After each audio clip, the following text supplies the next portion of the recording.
Hola, buen día. Mi nombre es Pascualini Patricio, residente de primer año de Clínica Médica del Policlínico Neuquén, y hoy vamos a hablar sobre síndromes mielodisplásicos.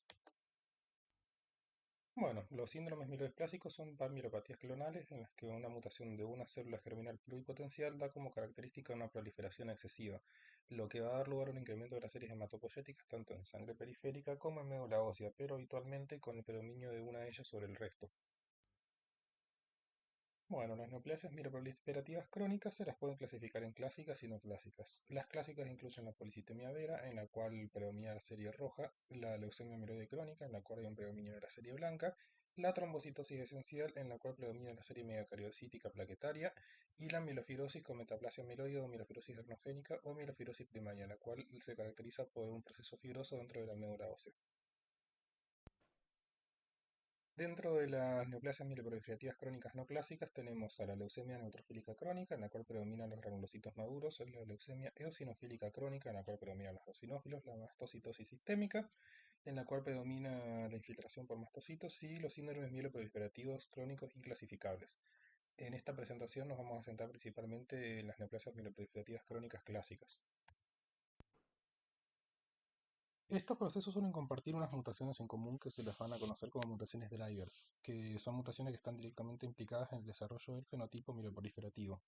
Estas son principalmente cuatro: la mutación de la tirosinquinasa JAK2, en la cual el 95% de las policitemias veras y el 50 al 60% de la trombocitosis esencial y la aminofibrosis comparten esta mutación, que permite una proliferación y diferenciación celular hematopoyéticas e inhibe la apoptosis con formación espontánea de colonias eritroides, es decir, independientemente del aumento de la eritropoyetina. Como vamos a ver más adelante, esta mutación en la trombocitosis esencial aumenta significativamente el riesgo de trombosis arteriales. El cromosoma Filadelfia, que está presente en el 90-95% de las leucemias mieloides crónicas, que consiste en una traslocación de material genético entre los cromosomas 9 y 22. Dicha traslocación va a dar como resultado la fusión del oncogen ABL del cromosoma 9 con el oncogen BCR del cromosoma 22, originando un híbrido anormal que estimula la proliferación a través de la tirosinquinasa P210.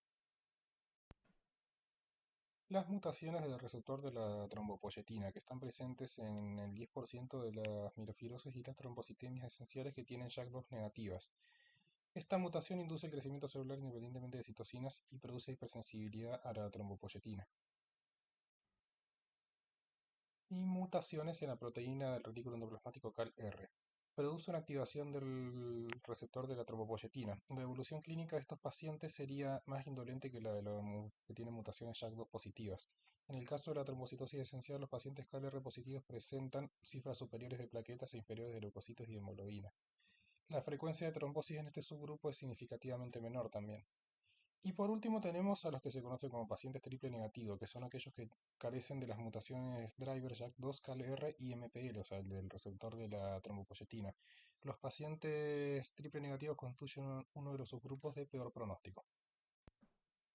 Bueno, vamos a arrancar hablando por la policitemia vera, que es una neoplasia mieloproliferativa crónica caracterizada por un aumento de las células rojas independientemente de los mecanismos que regulan la eritropoyesis normal. Casi todos los pacientes con policitemia vera son portadores de la mutación JAK2. La diferencia fundamental con el resto de situaciones en las que aumenta la serie roja es que en estas entidades suele haber un exceso de eritropoyetina, que no ocurre en este caso. Habitualmente aparecen varones de edad media y la causa suele ser desconocida, con una incidencia anual entre 1 a 3 casos cada 100.000 habitantes. Clínicamente, la policitemia vera cursa como un proceso trifásico, con una fase prodrómica o prepolicitémica en la que los pacientes suelen estar asintomáticos o presentar síntomas clínicos de policitemia, pero con niveles de hemoglobina y de células rojas no suficientemente elevados como para establecer un diagnóstico. Una fase policitémica que se caracteriza por signos y síntomas tales como rubicundez cutánea, mucosas, cefaleas, acúfenos, mareos, parestesias, trastornos neurológicos derivados de la dificultad en la circulación sanguínea del cerebro, hiperviscosidad, trombosis, hemorragias por alteración de la función plaquetaria por hiperviscosidad, síntomas de hipermetabolismo como sudoración nocturna, pérdida de peso, hipersensibilidad ósea, prurito por incremento de la secreción de histamina al incrementarse secundariamente la cantidad de basófilos e hipertensión arterial por aumento de la viscosidad en la sangre. También suelen cursar con esplenomegalia en el 75% de los casos y hepatomegalia hasta una tercera parte. En esta fase, a nivel del laboratorio, solemos encontrar un aumento del número de hematíes con disminución del volumen corporal medido porque disminuye la cantidad de hierro en cada hematíe.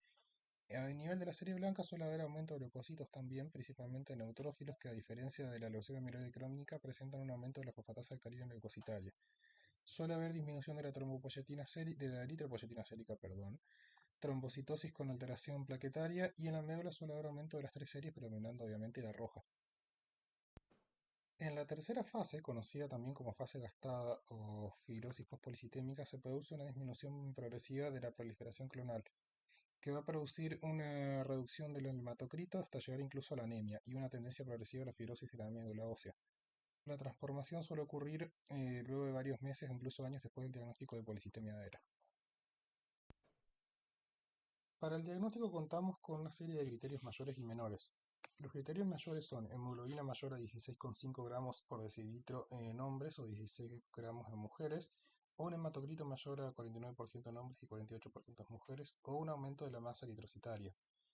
Después, en la biopsia de médula ósea, una hipercelularidad para la edad con un crecimiento trilineal, panmielosis, incluyendo la proliferación prominente de eritroide, granulocítica y megacariocítica con megacariocitos pleomórficos maduros de diferentes tamaños, y la presencia de mutaciones JAK2.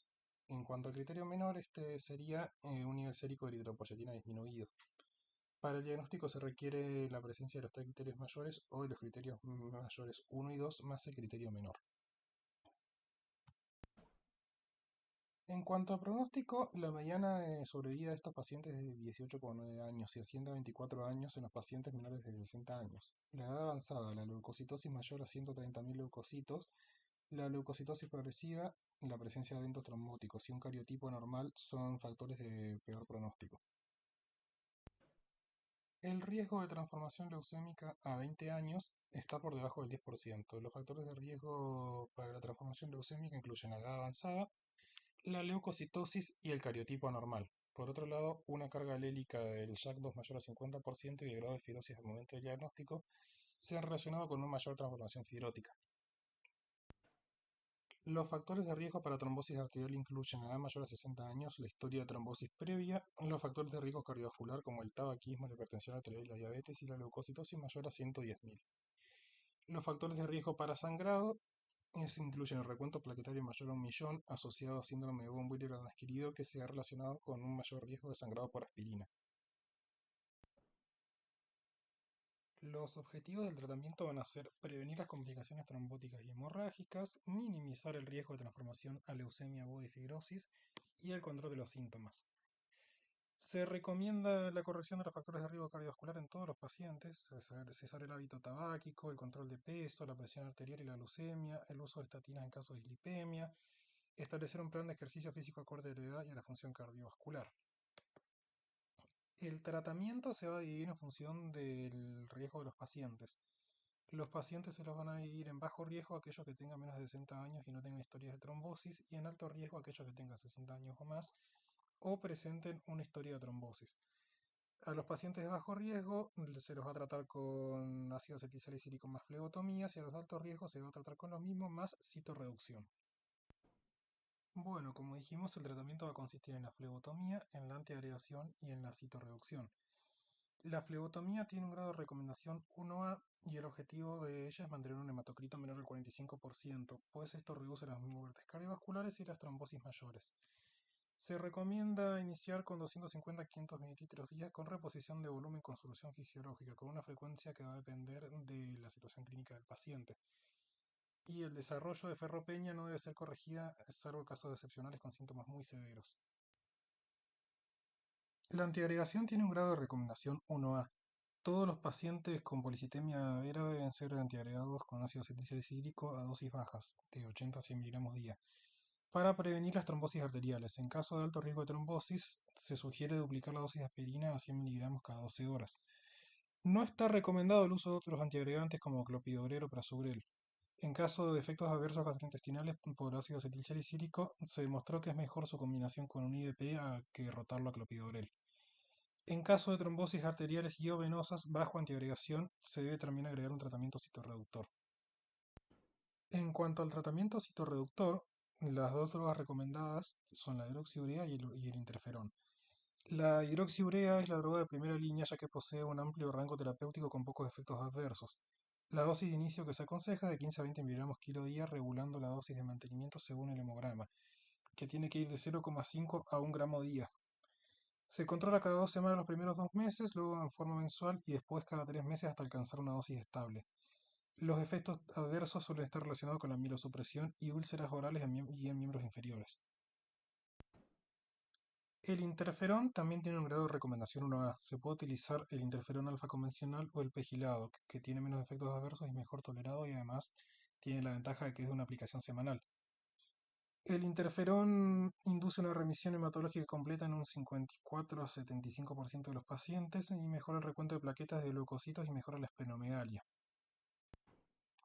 En cuanto al manejo de los síntomas, para el tratamiento del prurito se recomiendan medidas no farmacológicas como evitar los factores precipitantes, como la piel seca y realizar controles de temperatura ambiente y agua utilizada al bañarse, y las medidas farmacológicas como los antihistamínicos y los inhibidores selectivos de la recaptación de serotonina cuando los primeros no han sido efectivos. Bueno, pasando a otra de las enfermedades mieloproliferativas, tenemos a la mielofibrosis primaria o agnogénica, que es una enfermedad clonal de la médula de las células madres progenitoras hematopoyéticas. Se caracteriza por una fibrosis progresiva de la médula ósea y desarrollo de hematopoiesis extramedular. Clásicamente va a evolucionar en etapas, iniciando con una etapa proliferativa, llegando a un cuadro característico que es la anemia progresiva con hematíes en lágrima, conocidos como dacriocitos, elementos inmaduros mieloides y eritroides en sangre periférica, que se conoce como leucoeritroblastosis. Esta enfermedad se encuadra dentro de las neoplasias mieloproliferativas crónicas, ya que el evento inicial consiste en una proliferación de megacariocitos en la médula ósea. Aparece una disregulación de las células dendríticas que produce aumento de citosquinas que causan inflamación y fibrosis. Cuando la fibrosis medular es extensa, se produce una migración de células germinales pluripotenciales desde la médula ósea hacia otros órganos que en algún momento albergaron tejido hematopoyético durante el desarrollo, como por ejemplo el hígado y el vaso, donde se van a establecer formando colonias hematopoyéticas. Esta es la neoplasia mieloproliferativa crónica más infrecuente de todas. Suele tener causa idiopática y aparecer en personas de mediana edad y en ocasiones tiene una transformación leucémica. En cuanto a la clínica, esta enfermedad cursa con síntomas progresivos de anemia e hipermetabolismo, visceromegalias progresivas, esplenomegalia casi siempre y hepatomegalia en más de la mitad de los casos, lesiones óseas osteocondensantes por la fibrosis medular y como consecuencia de la hepatomegalia se suele producir hipertensión portal, lo que a su vez ocasiona mayor esplenomegalia e hiperesplenismo. En sangre periférica suele haber una reacción de leucoeritroblastosis, como habíamos dicho, y de la dacriocitosis, que ya habíamos dicho que eran eritrocitos con forma de lágrima. Esta enfermedad cursa con dos estadios, un estadio prefibrótico y un estadio de mielofibrosis manifiesta. Cada uno tiene sus propios criterios diagnósticos según la OMS.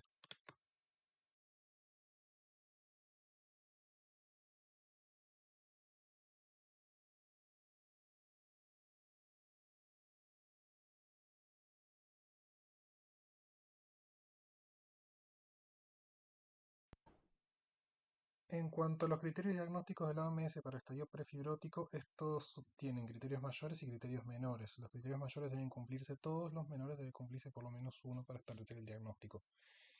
En cuanto a los criterios mayores, en la médula ósea tenemos que ver proliferación y atipia de megacariocitos sin fibrosis de reticulina mayor a grado 1, acompañada por un aumento de la celularidad ajustada a la edad para la médula ósea, proliferación granulocítica y frecuentemente disminución de la eritropoyesis. El segundo criterio sería que no cumpla criterios de la OMS para leucemia amiloide crónica, policitemia vera, síndromes mielodisplásicos u otra neoplasia amiloide.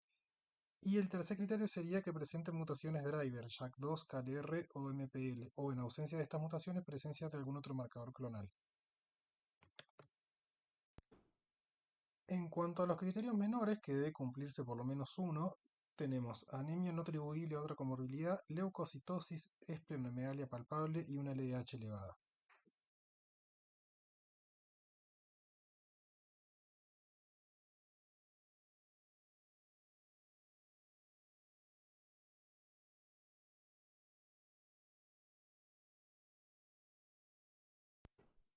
En cuanto a los criterios diagnósticos para la mielofibrosis manifiesta o establecida, son básicamente los mismos, solamente cambia el primer criterio mayor, que en este caso es presencia de proliferación y atipia de megacariocitos acompañada de fibrosis de reticulina o fibrosis colágena grado 2 o 3. Y en los criterios menores se agrega un criterio menor que es la leucoeritroblastosis, siendo que los criterios mayores deben cumplirse todos y los menores deben cumplirse por lo menos uno para establecer el diagnóstico. En cuanto al pronóstico, el Grupo Internacional de Investigación y Tratamiento de la Mielofibrosis estableció un score pronóstico que incluye cinco variables predictoras de distintos riesgos de sobrevida, que se conoce como IPSS-MF por sus siglas en inglés. También existen otros dos scores que se conocen como DIPS y DIPS Plus, que son escalas pronósticas que permiten predecir la sobrevida en cualquier momento de la evolución de la enfermedad. Bueno, ¿qué variables toma en cuenta el IPSS? Toma en cuenta la edad mayor a 65 años, los síntomas constitucionales, una hemoglobina menor a 10 gramos por decilitro, un recuento de leucocitos mayor a 25.000 y blastos en sangre periférica mayor a 1%. El DIPS toma en cuenta estas mismas variables y el DIPS Plus también toma en cuenta el recuento plaquetario menor a 100.000, los requerimientos transfusionales y el cariotipo desfavorable. Cada uno de los puntos que toman en cuenta los distintos scores se suman y en función del puntaje que se obtiene un riesgo bajo, intermedio, que se divide en intermedio 1, intermedio 2 y alto, con una mediana en años en función de cada grupo y en función también del score que se utilice. En cuanto al tratamiento, no existe tratamiento curativo, excepto el trasplante alogénico de precursores hematopoyéticos que se suele realizar en personas jóvenes. La mediana de supervivencia suele ser aproximadamente 6 años. En fase proliferativa se suele emplear la deoxyurea y en la fase fibrótica un inhibidor de JAK2 como es el ruxolitinib, que reduce la esplenomegalia y mejora los síntomas constitucionales. El danazol, la talidomida o la lenalidomida con esteroides pueden llegar a mejorar la anemia. Aquí dejo un cuadro con las distintas opciones de tratamiento para la anemia, la esplenomegalia y los síntomas constitucionales. Bueno, pasamos a hablar ahora de la trombocitosis esencial. Se trata de la neoplasia mieloproliferativa crónica más frecuente. En ella predomina la proliferación megacariocítica plaquetaria. Es una enfermedad muy similar clínicamente a la policitemia vera. Compromete en forma primaria la línea de megacariocitos de la médula ósea, que se caracteriza por la presencia de trombocitosis mayor a 450.000 plaquetas e hiperplasia megacariocítica en ausencia de eritrocitosis o leucoeritroblastosis. Tiene un curso clínico relativamente benigno con una mayor frecuencia de complicaciones trombóticas, siendo las arteriales las más frecuentes que las venosas. La mayoría de los casos se diagnostican entre los 50 y los 60 años de edad, siempre hay lesión por sexo, y tiene un segundo pico, alrededor de un 20%, a los 30 años, con un predominio en mujeres 2 a 1, y es poco frecuente en niños. La incidencia anual es de más o menos 0,21 a 2,27 cada 100.000 habitantes. En cuanto a la clínica, más de la mitad de los pacientes están asintomáticos al momento del diagnóstico de la trombocitosis se descubre de manera accidental en un hallazgo de laboratorio. En el resto de los pacientes se manifiesta fundamentalmente por fenómenos hemorrágicos y o trombóticos. La manifestación más frecuente de oclusión vascular es un dolor urente en manos, pies y dedos, que se denomina eritromelalgia. Puede presentarse también esplenomegalia, pero es menos frecuente que en otros síntomas mieloproliferativos crónicos, como consecuencia de infartos esplénicos a repetición por la trombocitosis. Excepcionalmente evoluciona a una leucemia aguda y en un 10% de los casos a mielofibrosis a los 10 años desde el diagnóstico. En cuanto al diagnóstico, tenemos criterios mayores y criterios menores. Los criterios mayores son un recuento plaquetario sostenido mayor a 450.000, biopsia de la médula ósea con proliferación predominantemente de megacariocitos con un aumento de formas grandes, morfología madura y núcleos hiperlobulados con una celularidad normal o ligeramente aumentada de las series granulocíticas y eritroides y rara vez un aumento de filas de reticulina. Y no debe cumplir criterios del OMS para leucemia amiloide crónica, para policitemia vera, mielofibrosis, síndromes mielodisplásicos o cualquier otra neoplasia amiloide. Y como cuarto criterio mayor, tiene que tener una mutación driver, ya sea JAK2, CALR o MPL. Y como criterio menor, tiene que tener la presencia de un marcador clonal o ausencia de trombocitosis reactiva. Para el diagnóstico se deben cumplir los cuatro criterios mayores o tres mayores y uno menor.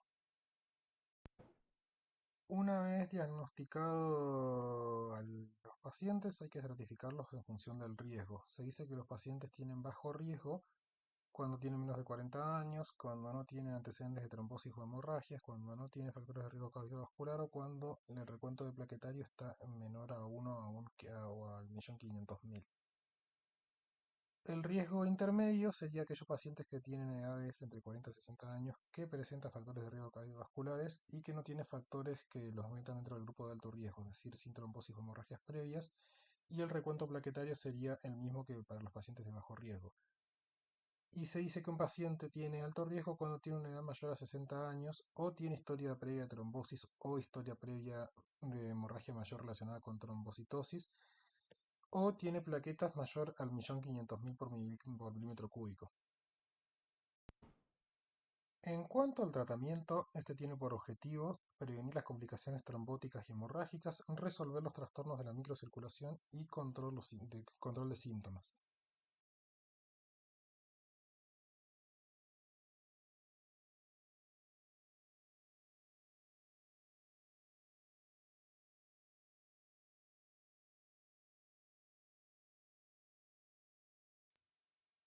El tratamiento de los pacientes será en función del riesgo que presenten. Los pacientes de bajo riesgo generalmente no requieren tratamiento, aunque en algunos casos se propone la utilización de aspirina en dosis bajas, 80 a 100 miligramos día, con un grado de recomendación 2A. Los pacientes con riesgo intermedio se recomienda la antiagregación con aspirina con un grado de recomendación 1A. Y los pacientes con alto riesgo deben recibir, además de la antiagregación con aspirina, el tratamiento citorreductor, con el objetivo de mantener unas plaquetas entre 450 y 450.000 por decilitro. La hidroxiurea es el tratamiento de elección actual entre los citostáticos.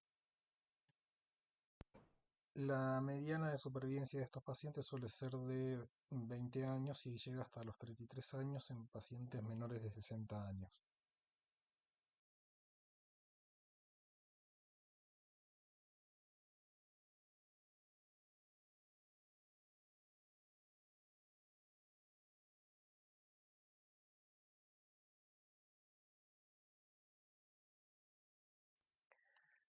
Y pasamos a hablar de la última de las neoplasias mieloproliferativas crónicas, que es la leucemia mieloide crónica. Es la neoplasia mieloproliferativa crónica en la que predomina la proliferación de serie mieloide.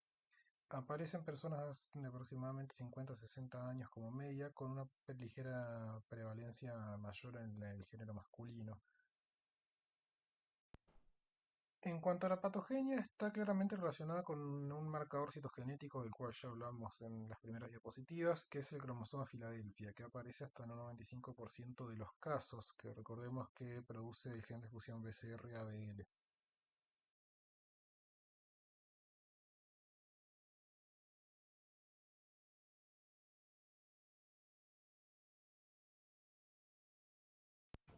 En cuanto a la clínica, un 20-40% de los pacientes están asintomáticos al momento del diagnóstico y se observa un aumento del recuento de leucocitos en un análisis de rutina.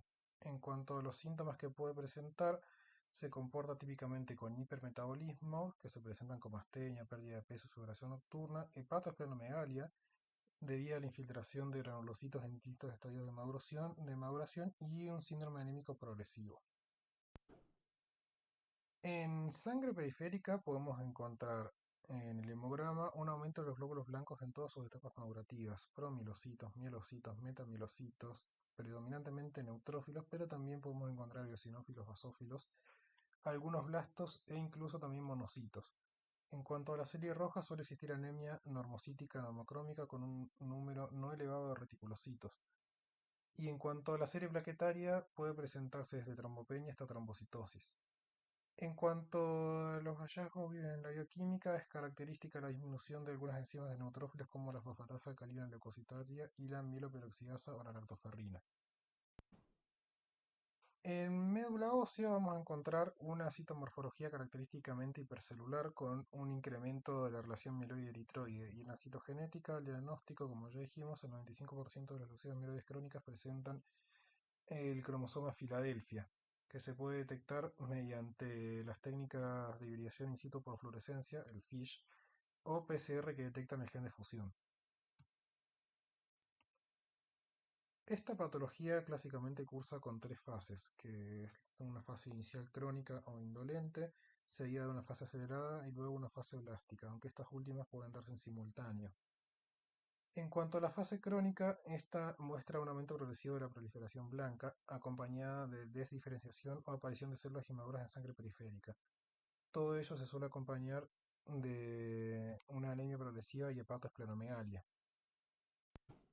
La segunda fase, la fase acelerada, en ella existe un incremento llamativo de la hepatoesplenomegalia, al mismo tiempo aparece infiltración de órganos por células leucémicas y aumento del porcentaje de células blásticas, tanto en médula ósea como en sangre periférica.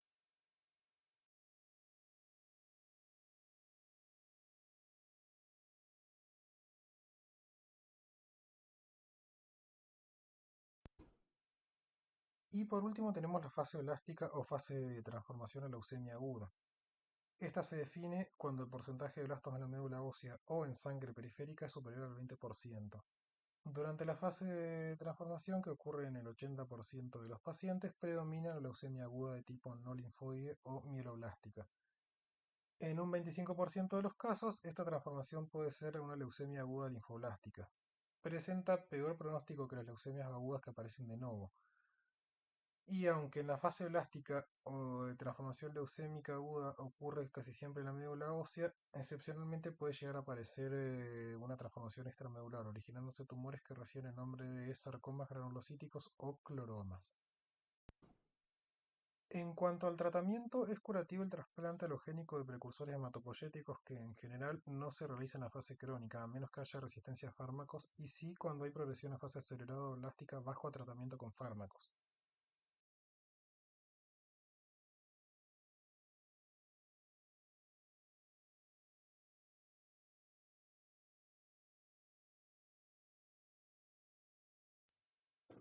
En cuanto a los tratamientos, el imatinib es el tratamiento inicial más empleado. Es un inhibidor de la proteína tirosinquinasa que produce un elevado porcentaje de respuestas hematológicas y citogenéticas. Produce un 87% de remisiones citogenéticas a los 5 años de terapia continuada, con una supervivencia global del 89%.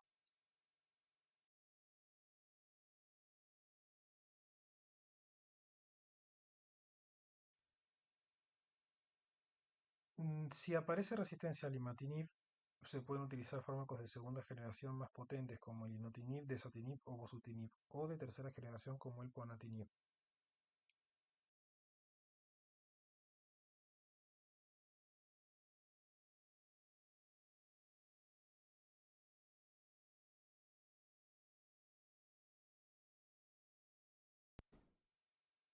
Son factores de mal pronóstico la edad avanzada, el recuento muy elevado de células blancas en sangre periférica, la anemia grave, la esplenomegalia gigante, el alto porcentaje de blastos en médula y en sangre, la trombocitosis grave y la aparición de nuevas alteraciones citogenéticas.